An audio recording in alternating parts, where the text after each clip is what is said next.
As a cancer researcher and guest professor, I caught cheating students after making them suffer through soul-crushing reviews of their plagiarized reports. OMG. I am a cancer researcher and a guest professor at a university's School of Medicine, specializing in imaging. In addition to the usual collection of medical images using magnetic resonance imaging, computed tomography, and so forth, imaging encompasses a great deal of image processing. Some days, I find myself functioning primarily as a programmer or IT consultant. Anyone who has ever engaged in programming understands that coding is an intensely personal endeavor. With sufficient expertise, one can often identify the author of a piece of code merely by examining the lines of text. I am currently in my late 20s, and as a non-native resident of this country, this is my first year in the role of guest professor. Consequently, some students perceive me as inexperienced, naive, and foreign. As part of the assessment for my module, students are required to submit 2 reports, each contributing 10% toward their final grade. These reports focus on image processing and necessitate a considerable amount of coding. As is typical, some students put forth genuine effort, some produce minimal work, and others resort to cheating or copying. While grading the reports, I observed a small group of students who had sourced reports from previous years online and had literally copied and pasted those documents, altering only the names. This was a moment of disbelief for me, as those reports were far from ideal and contained numerous errors. To establish a grading baseline, I had reviewed previous year's submissions to know what to expect from this year's students. Naturally, I awarded them all a score of 0 and continued my grading process. Meanwhile, students inquired, casually, in the hallways about their reports. Of course, I cannot provide any comments until after the grades are released. At one point, a student who had copied from another report, with a 98% match according to the plagiarism checker, asked me about the timeline for grade release and claimed to have worked exceptionally hard on his reports. He mentioned that his exam performance had not been up to par and expressed hopes that his report grades would suffice for a passing mark. While submitting someone else's work as one's own is certainly wrong, this was an online submission and thus impersonal. However, he was blatantly lying to my face. My blood was boiling, but I managed to maintain my composure and devised a strategy. Knowing that my exam was the last of the semester, and that students typically go home or on family vacations while waiting for their grades to post online, I graded the exams and entered the results into my spreadsheet alongside the report grades. 4 students had received 0s due to cheating on their reports, and even grading their reports at 50% of the maximum score would have resulted in them barely failing the module. However, fail they would, regardless. So it was on. To be fair, I adjusted the grades of all remaining students upward, leading to a number of individuals who had submitted subpar reports barely passing due to my grade adjustments. Despite their lackluster reports, those were their own efforts and not copied from anywhere. Students have the right to schedule an appointment to review their grades after they are published and before they are finalized. During the appointment, we review their exams and reports, with the students aiming to persuade me to grant them extra points in hopes of passing the module. I was aware that the cheating students would likely reach out to me, as they believed they had successfully deceived me once before and still had half the points from their reports available to negotiate.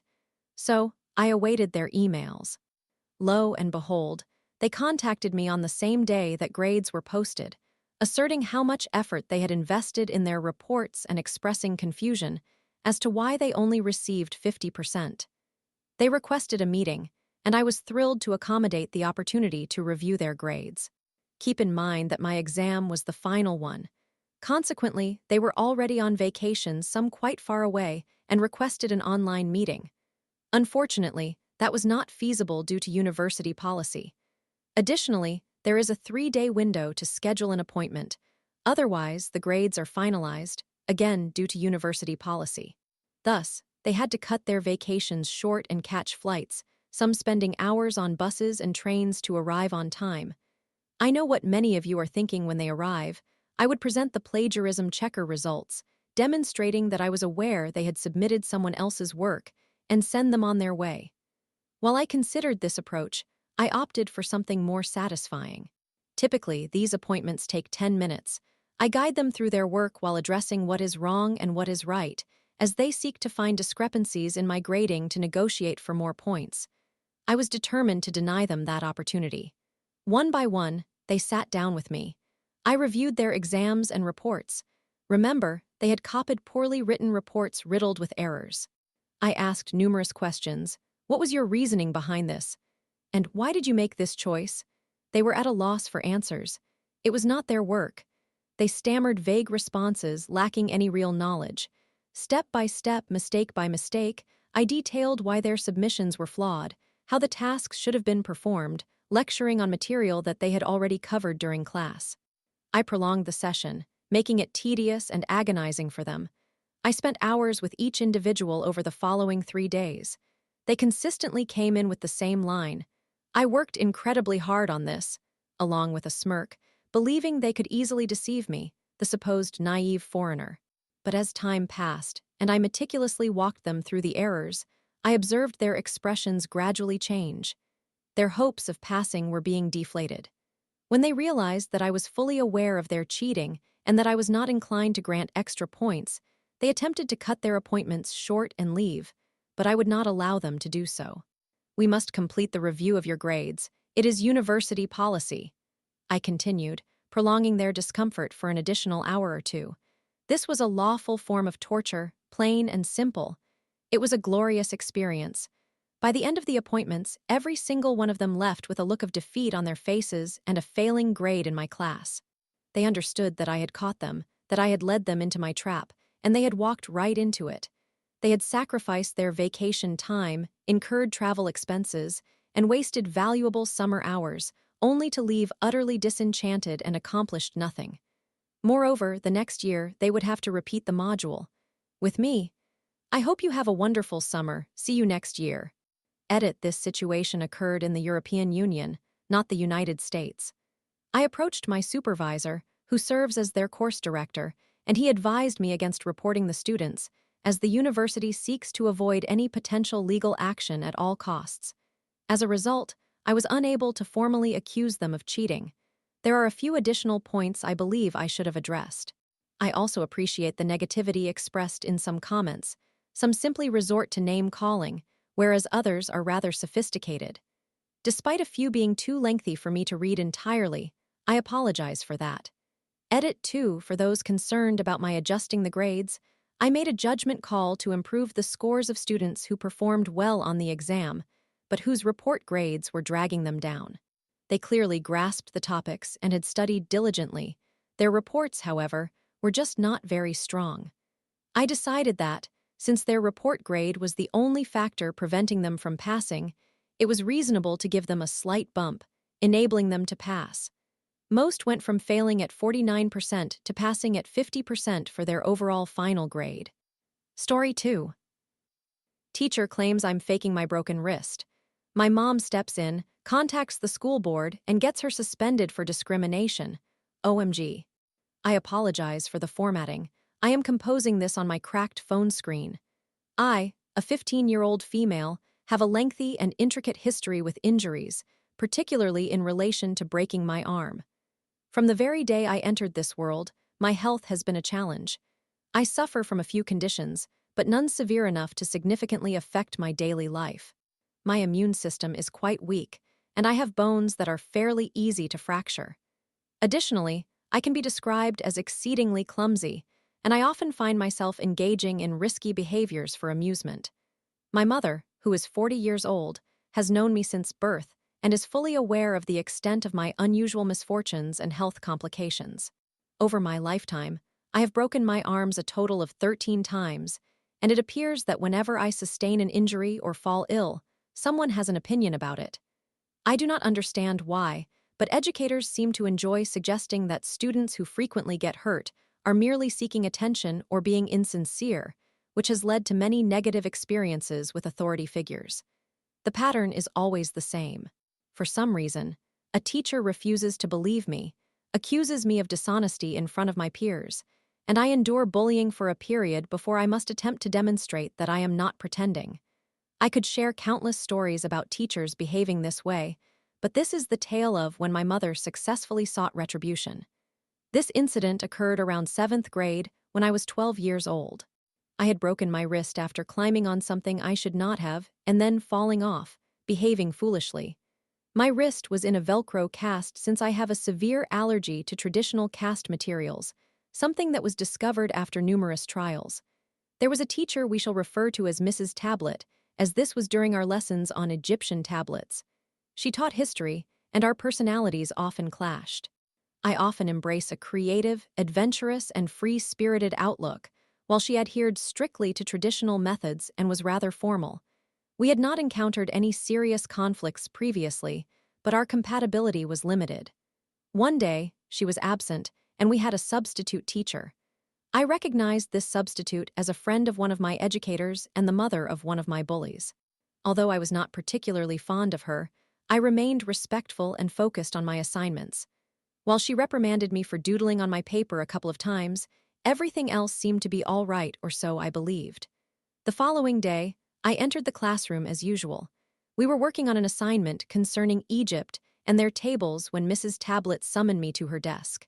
I approached, anticipating she would scold me for drawing on the back of my homework. Instead, I was confronted with a barrage of very strange questions. Our interaction unfolded like this: teacher, so, Fire, do you know why I called you up here? I know Fire isn't my online name, but it is my real-life nickname, so I will use it.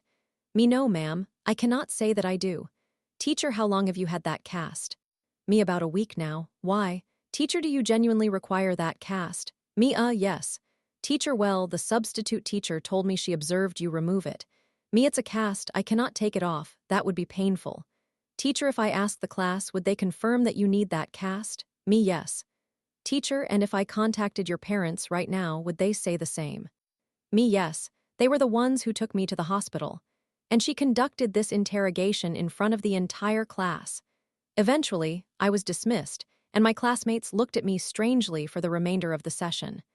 I later discovered that the substitute had informed Mrs. Tablet that I removed my cast immediately after leaving class, which I did not, and allegedly tossed it in my locker while laughing, as if I was getting away with doing less work. Essentially, she portrayed me as a villain in a poorly written high school film. I am unsure why she made such claims, but it convinced my teacher that I was deceitful and insincere.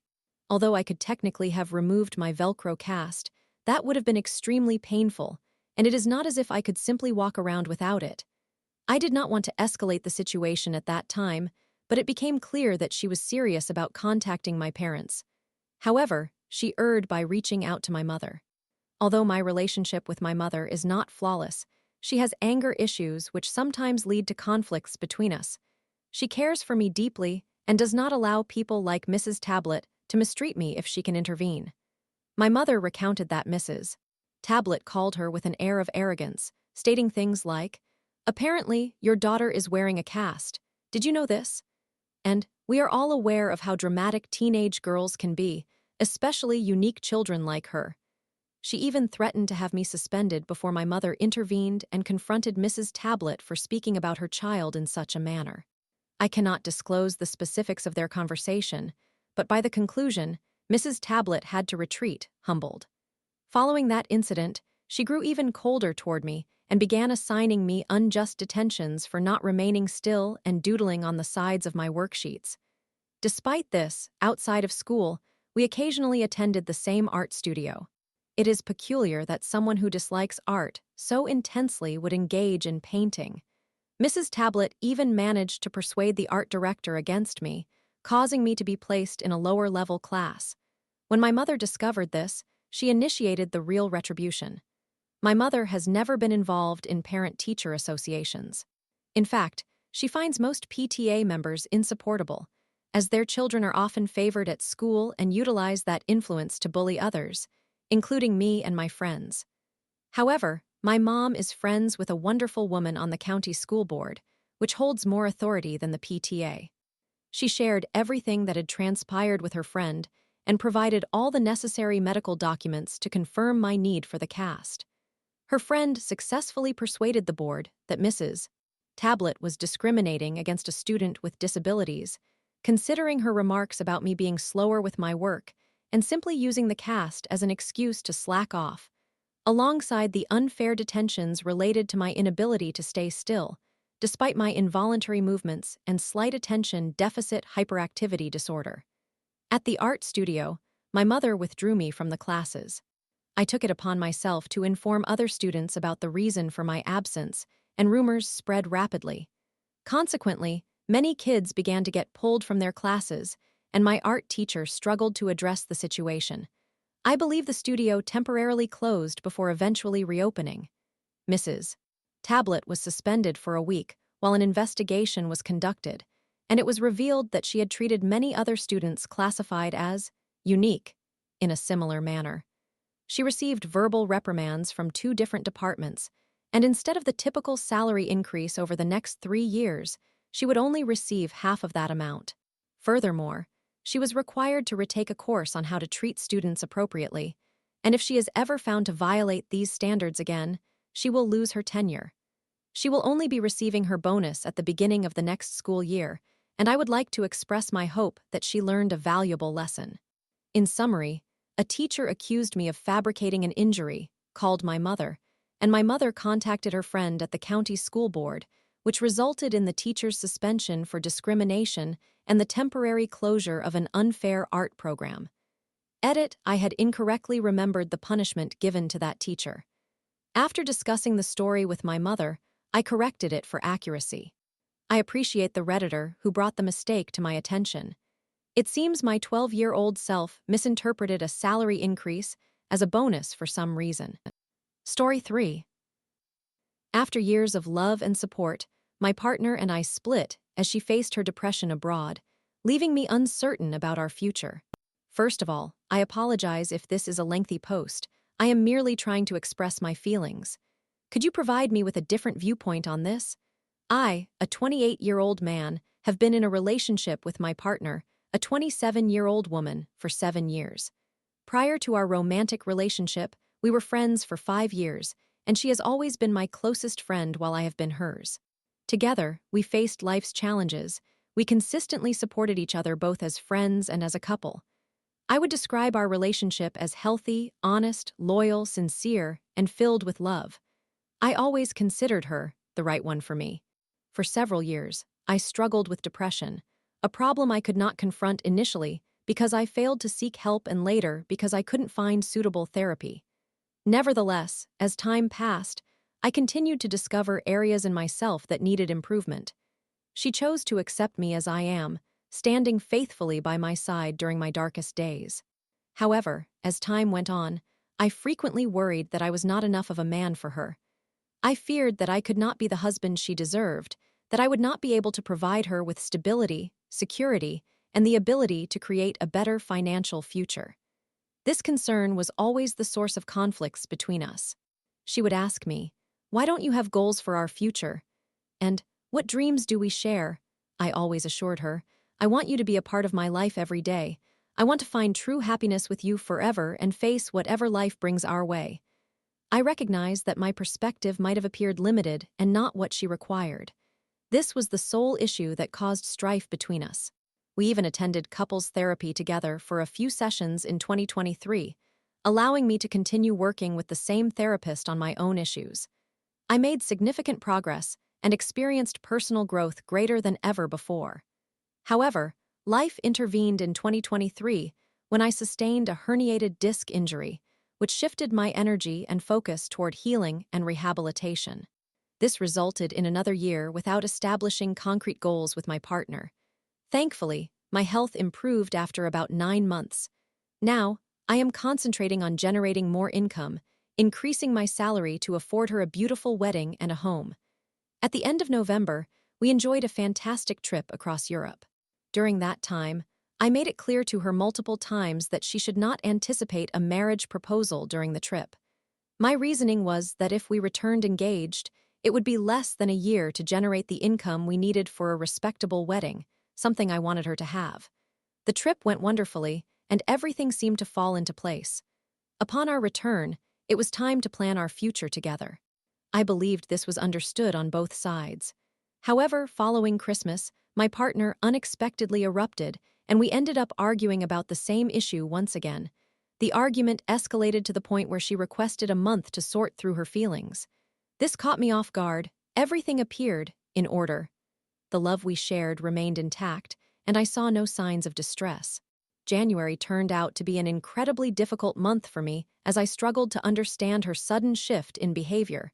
She seemed like a different person and hurt me with her words. She requested no contact, yet still sent me messages attempting to undermine our relationship and express that she couldn't continue. I spent my birthday alone, without even a single message wishing me a happy birthday. As the month went by, we eventually met again, and I braced myself for the worst. Unexpectedly, that meeting led her to realize she wasn't acting like herself, acknowledging that her behavior had caused me pain.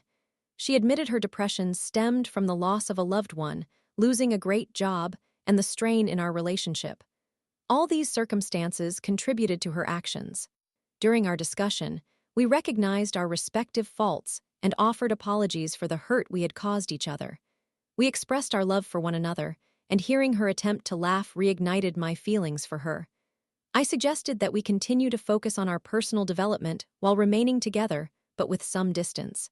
She declined my proposal, mainly due to her current state of mind, and stated that ending the relationship was the best course of action. She expressed a desire to start fresh in the future, allowing us to part ways to grow as individuals before potentially reuniting. She offered me her friendship, which I accepted, but I requested time to transition into that phase. I had no choice but to agree and bid farewell with a kiss, affirming our love and hoping we could return as better versions of ourselves. She referred to it as the end of a cycle. A few days later, I sent her a letter wishing her well on her journey, expressing pride in her accomplishments, reminding her to take care of herself, and letting her know that if she ever needed me during an anxiety episode, I would always be available. I concluded the letter by reaffirming my love for her. Yet, there has not been a single day without her messaging me, sharing her experiences and expressing a desire to remain friends. I understand her situation, especially considering the immense effort required to adapt to a foreign country where the language is unfamiliar, in a cold environment, and feeling isolated. Now, I find myself questioning my place in all of this. Maintaining a friendship so soon and being available in this manner is painful for me, as I never desired this outcome. It confuses me how this situation can be considered a normal breakup, when we were never normal. She seeks my input on every decision at this moment, which is ironic since I was typically the indecisive one, and now she seems equally uncertain as I observe her mental instability. Consequently, I asked her for some distance in our messaging to allow us both to heal, forgive, and grow independently. I hesitated to insist on complete no contact because of her current circumstances.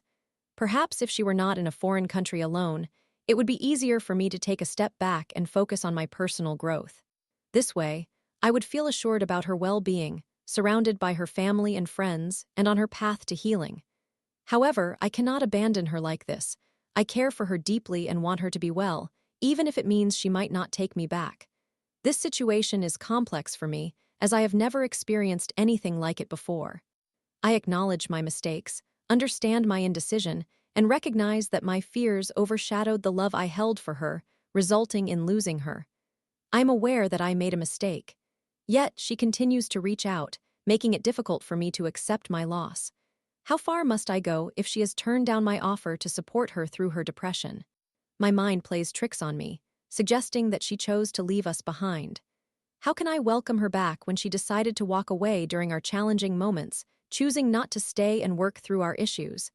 I do not absolve myself of blame. I am aware of my shortcomings, and I understand that I prolonged her waiting period. I recognize that I failed to provide what she needed, and that I was cowardly in my actions. Nevertheless, I always remained loyal to her, supporting her when life was at its worst. I know that our love was genuine and mutual. To clarify, I have been addressing this situation with the same therapist as her, but we have approached it separately. During this time, my trust in him has wavered. I question his judgments and views, as I doubt his ethics due to certain very traditional comments and attitudes toward women and homosexuals. He is a 65-year-old man, and while I have made significant progress under his guidance, I now contemplate whether it is best to move on from that therapy. He encouraged me to fight for her, but my efforts proved futile. It appears he is fixated on the idea of saving the relationship, despite my partner's clear expression of her wish to end it. Story 4. Do you think ending the friendship was a good decision? Hi, here is my story. Do you think I made the right choice by ending a wonderful friendship so that one of my two closest friends could find happiness while I am in anguish? I am a 25-year-old man, and she is a 31-year-old woman. The age difference never bothered us. We hardly noticed it. I would sometimes make jokes about it, mentioning that she was closer to the grave, but it was always intended as light-hearted banter. We met online, and since we lived more than 300 kilometers apart, we typically saw each other only once or twice a year. Nonetheless, for 4 years, we communicated daily on Discord and Messenger. Last year, I observed that she was more available than usual. We spent New Year's Eve together, chatting and gaming. My original plans had fallen through, and her boyfriend was unwell. At that moment, it felt normal. However, around Valentine's Day, I realized she was consistently present. At one point, she proposed that we go on vacation together. This surprised me. It felt like a significant step. She also invited me on other trips that I could not attend. Her behavior was different. For instance, she joked that we would live together in hell after we died. She had a fascination with horror, so the hell aspect wasn't shocking, but the idea of living together forever was unexpected. There were numerous other small instances, and even a friend who overheard us once inquired why we weren't dating. During this time, I discovered that she had ended her relationship with her boyfriend. I was unclear about what she wanted from me. In June, we attended an erotica-themed convention, mostly as a joke, something we had planned earlier. As usual, we had separate rooms but spent 99% of our time together. One evening, I arranged for a nicer Uber, and the driver arrived in a new Tesla. She was ecstatic and said, "If we were together, you would have a very enjoyable night tonight." I was completely taken aback and didn't know how to respond. A few weeks later, after more similar comments, I confessed that I had feelings for her and asked if she viewed our relationship differently. She said she only considered me a friend. It hurt, but I requested that she refrain from making such jokes for a while so I could process my emotions. I also mentioned that if she ever made those jokes again, I would assume she was being serious. A month and a half later, we went on vacation to Greece. We spent a lot of time together, and again, she made comments that felt like they crossed the boundaries of friendship. She also expected frequent compliments, which seemed more fitting for a romantic relationship than for a friendship. At that point, I stopped holding back my feelings. Regrettably, a month after our return, I learned that she had met up with her ex, and they were working on rekindling their relationship. I was heartbroken. I felt like I had been her temporary emotional support. I was also hurt that she disregarded my one request, something very important to me, when I had always respected her boundaries. That's when I made the decision to end the friendship. In retrospect, my mistake may have been ending things over a message. Up until that point, all of our deep conversations, including disagreements and disputes, had always been conducted through text. I attempted to be kind and express my feelings honestly. In response, she told me that she hated me. My emotions overwhelmed me as well, and we had a brief argument, but I never said anything harsh because I still cared about her. I just didn't know how to articulate it any longer. The hardest part was that I didn't want to place her in a position where she had to choose between her relationship and our friendship. Yet at the same time, I understood that it was impossible for me to remain friends while still being in love with her. Thus, I made the painful choice to walk away. This all transpired in early November. At that time, I believed she genuinely hated me. It was painful, but I tried to come to terms with losing my best friend, even though I was still profoundly in love with her. At the year's end, she reached out under the guise of wanting closure. Initially, she placed the blame on me for everything. We began talking again, sharing perspectives. When she highlighted moments where I had acted wrongly, I acknowledged them and apologized. I did this several times, even though it wasn't easy. However, she never once offered an apology to me. For instance, I told her that I despised when she mentioned a mutual acquaintance whom I loathed and had asked her to stop bringing him up. Her reply was that she spent time with him and wanted to inform me about it. Conversely, if she ever asked me not to send memes with a particular theme, I respected her wishes and never sent them again. At that moment, I confessed to her that I had been in love with her for a long time. She stated that she wanted to remain friends, but only if I no longer had feelings for her, even though she was already in a relationship. Ultimately, we did not rebuild our friendship. I expressed that my feelings were not simple, they were genuine and profound. We bid farewell to each other. I wrote an emotional message, but her response was cold and distant, something along the lines of, "It was nice knowing you." That was painful. Even though it has been a month and a half, I still cannot stop thinking about her. Everything reminds me of her, and I become emotional when I reflect on what we had and what will never be again. We had so many plans for future trips together. It breaks me. Despite seeing a psychologist and taking medication prescribed by a psychiatrist, I don't feel much better. I have been seeking solace in prayer and my faith, but I still feel uncertain about what to do. I feel deeply lost and heartbroken. I do not blame her, though I harbor some resentment. Above all, I continue to love her profoundly. Recently, I reached out one last time for my own closure, since we had left things ambiguous. I cannot bring myself to read her response because it pains me.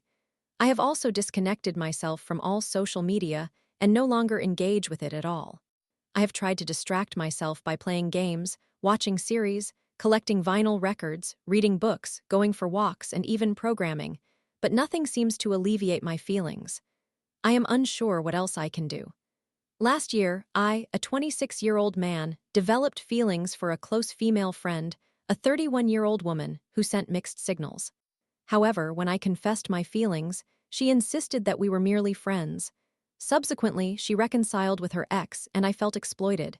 I ended our friendship through a text message, which led to a confrontation. Months later, she reached out for closure, yet she never apologized for anything. I admitted my love for her, but she stated that we could only remain friends if I no longer had any feelings for her, which felt impossible. Thus, we parted ways. I did not want her to have to choose between her boyfriend and our friendship, but at the same time, I could not continue to be just friends while still in love with her. Now, I am still heartbroken. Therapy, medication, and various distractions have not brought me any relief. I reached out to her for my own closure, but have yet to read her response. I have completely cut off social media, yet I remain uncertain about how to move forward.